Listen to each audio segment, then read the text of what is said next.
Hi friends, welcome to Kamadhenu Akshayam. நம்ம இன்றைக்கி பார்க்க போகிறது சைவ மீன் வறுவல் எப்படி பண்ணுறதுன்னு பார்க்கலாங்க. நம்ம சேனலை ஃபஸ்ட் டைம் பார்க்குறவங்க மறக்காமல் சப்ஸ்கிரைப் பண்ணிக்கோங்க.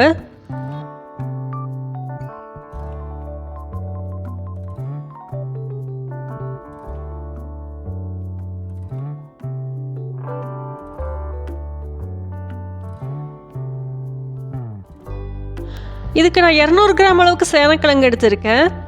முதல்ல இதோட தோலெல்லாம் எடுத்துகிட்டு சின்ன சின்ன பீஸாக கட் பண்ணிக்கலாம். கட் பண்ணிவிட்டு காமிக்கிறேன். இப்போ பார்த்தீங்கன்னா இது மாதிரி சின்ன சின்னதாக கட் பண்ணி வச்சுருக்கேன். இது மாதிரி ஸ்கொயர் ஷேப்லேயே கட் பண்ணிக்கலாம், இல்லை டைமண்ட் ஷேப்லேயே கட் பண்ணிக்கலாம்.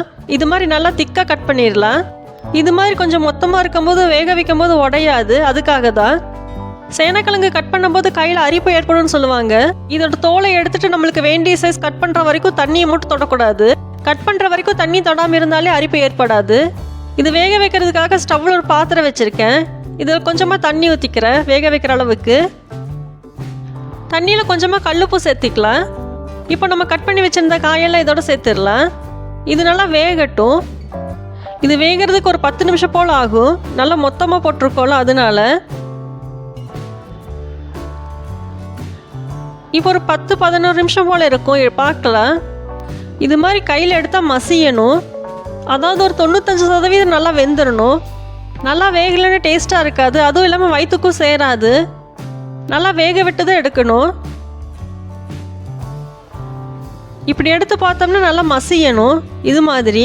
அவ்வளோதான், ஸ்டவ் ஆஃப் பண்ணிடலாம். வேற ஒரு பாத்திரத்துக்கு காய மட்டும் எடுத்து வச்சிடலாம். இப்போ பார்த்தீங்கன்னா வேற ஒரு பாத்திரத்துக்கு மாற்றி வச்சுருக்கேன். இப்போ இது கூட மசாலா பொருட்கள்லாம் சேர்த்துக்கலாம். இதுக்கு 1 டீஸ்பூன் மைதா சேர்த்துருக்கேன். இது கூட 1/2 டீஸ்பூனுக்கு அரிசி மாவு சேர்த்துக்கலாம். இது கூட 1 டீஸ்பூனுக்கு இஞ்சி பூண்டு விழுது சேர்த்துக்கலாம். இஞ்சி பூண்டு விழுது சேர்க்கும் போது மீன் வறுவலோட டேஸ்ட்டு கிடைக்கும். அதே சமயம் நல்லா ஜீரணமும் ஆகும். இது கூட 1/2 டீஸ்பூனுக்கு மிளகாத்தூள் சேர்த்துருக்கேன். இது தனி மிளகாத்தூள் தான். இது கூட 1/2 டீஸ்பூனுக்கு கரம் மசாலா சேர்த்துருக்கேன். இது கூட தேவையான உப்பு சேர்த்துடலாம். இது கூட கொஞ்சமாக மஞ்சத்தூள் சேர்த்துக்கலாம். அவ்வளோதான். இது முதல்ல நல்லா கலந்து விட்டுடலாம். காயிலேயே ஈரப்பதம் இருக்கும், அதனால முதல்ல கலந்து விட்டுட்டு தேவைன்னா தண்ணி சேர்த்துக்கலாம். இது சூடாக சாப்பிடும்போது அப்படியே மீன் வறுவல் சாப்பிட்ற மாதிரியே தான் இருக்கும். நான்வெஜ் சாப்பிடாத நாள்லாம் இது மாதிரி செஞ்சு சாப்பிட்டுக்கலாம்.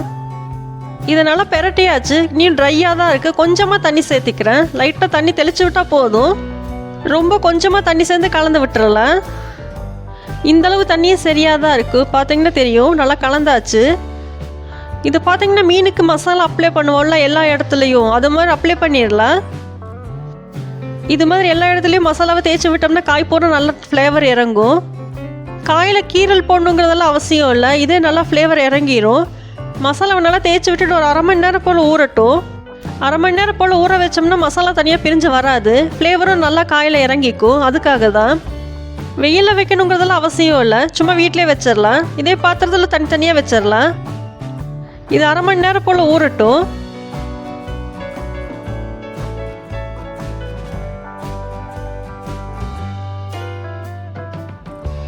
மசாலா தடவை வச்சு 1/2 மணி நேரம் போல் இருக்கும். இனி தோசைக்கல்லை சூடாக்கிக்கலாம். எண்ணெய் இது மாதிரி மேலே ஃபுல்லாக அப்ளை பண்ணிக்கலாம். எண்ணெய் இல்லாமல் வச்சோம்னா மசாலா கருகிரும், அதுக்காக தான். இது மாதிரி இரும்பு கடாய் யூஸ் பண்ணும்போது உடம்புக்கு ரொம்ப நல்லது. பழக தான் கொஞ்சம் டைம் எடுக்கும். பழகிற வரைக்கும் நல்லெண்ணெய் விட்டு தோசை சுட்டோம்னா அவ்வளோ சீக்கிரம் ஒட்டாது. கொஞ்சமாக எண்ணெய் விட்டு வெங்காயத்தை வதக்கி எடுத்தோம்னா சீக்கிரமாக பழகிரும். செஞ்சு பாருங்கள். எண்ணெய் நல்லா சூடாயிருச்சு. இப்போ கிழங்கு எடுத்து ஒவ்வொன்றா வச்சிடலாம்.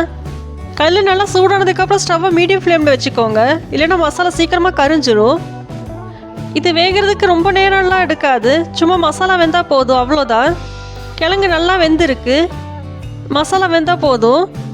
இது சூடோடு சாப்பிடும்போது அப்படியே மீன் வறுவல் சாப்பிட்ற மாதிரியே இருக்கும். இது பார்த்தீங்கன்னா பருப்பு சாதம், தயிர் சாதம், ரசத்துக்கு எல்லாமே சைட் டிஷ்ஷாக சூப்பராக இருக்கும். வெறுமனே சாப்பிட்றதுக்கும் நல்லா தான் இருக்கும். இது மாதிரி ஸ்கொயர் ஷேப்பில் தான் கட் பண்ணுங்கிறது இல்லை, டைமண்ட் ஷேப்பில் கட் பண்ணிக்கலாம். டைமண்ட் ஷேப்பில் கட் பண்ணும்போது பார்க்குறதுக்கு அப்படியே மீன் பீஸ் மாதிரியே இருக்கும். இதுக்கு மேலேயே கொஞ்சமாக எண்ணெய் விட்டுக்கலாம். இது வேகிறதுக்கு 2-3 நிமிஷம் போல் தான் ஆகும். இப்போ ஒரு பக்கம் நல்லா வெந்திருக்கும். இப்போ திருப்பிடலாம். இதை வீடியோவில் பார்த்தாலே தெரியும், மீன் வறுவல் மாதிரியே தான் இருக்குது. இதுக்கு பதிலாக நீங்கள் மீன் மசாலா கூட சேர்த்திக்கலாம். அதுவும் நல்லா தான் இருக்கும்.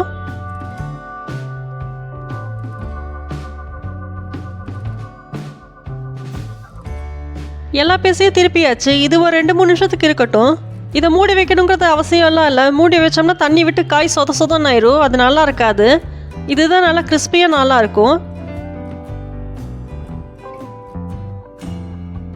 இப்போ பார்த்தீங்கன்னா 2 பக்கம் நல்லா வெந்துருச்சு. போது எடுத்துடலாம். இதை விட்டோம்னா மசாலா ரொம்ப கரிஞ்சிரும். இதை டீப் ஃப்ரை பண்ணணுங்கிறது அவசியம் இல்லை. இது மாதிரி தோசைக்கல்லை வச்சு எடுத்தாலே நல்லா தான் இருக்கும் டேஸ்ட்டு.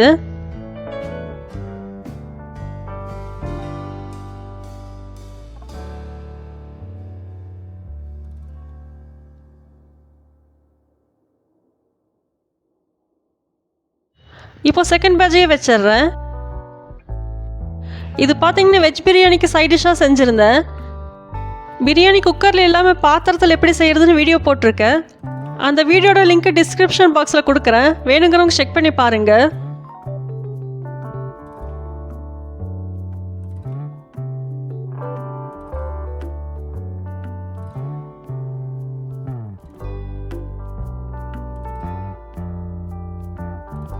இப்போ 2 பேட்சுமே நல்லா வெந்துருச்சு. போது எடுத்துடலாம்.